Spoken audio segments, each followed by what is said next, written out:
د جمهوریت د پاتې یوه بله کارنامه. په هسپانیا کې د افغانستان د سفارت سرپرست محمد رحیم پیرزاده د جنسي تیري په قضیه کې له ښکیلتیا وروسته له دندې لرې کړل شوی دی. نوموړی د 2021 میلادي کال له اوایلو په مادرید کې د جمهوریت ادارې قونسل ټاکل شوی و. د جمهوریت له سقوط څو میاشتې وړاندې د افغاني سفیر له ګوښه کېدو وروسته نوموړي هلته د سرپرست سفیر چوکۍ ترلاسه کړه. پیرزاده د انیس پر نوم پر یوې افغانه ښځه له نشهیي مسمومیت وروسته جنسي تیری کړی چې راپور یې د مادرید په محکمه کې هم ثبت شوی دی. د انیس په وینا د 2022 میلادي کال د مارچ په 8 له محمد رحیم پیرزاده سره د ښځو نړیوالې ورځې د نمانځنې په غونډه کې آشنا شوم.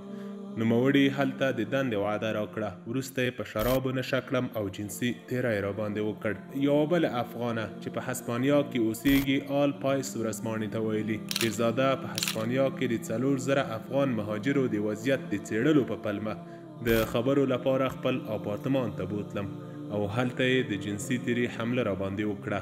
د جنسي تیریو او ځورونو د راپورونو باوجود ولایتي محکمې نوموړی د ډیپلوماتیک مسؤلیت له امله نشوای محاکمه کولی، خو د افغان ټولنې د غړو له شکایتونو او جنسي تیري د قرباني شوو ښځو له ادعاو او عریضو وروسته دا مهال د هسپانیا د بهرنیو چارو وزارت له ټلګراف ورځپاڼې سره په شریکه کړې اعلامیه کې د پیرزاده ډیپلوماتیک مسؤلیت غیر معتبر ګڼلی. لا معلومه نه ده چې په هسپانیا کې د افغانستان سفارت سرپرست محمد رحیم پیرزاده به کله او څرنګه محاکمه کیږي.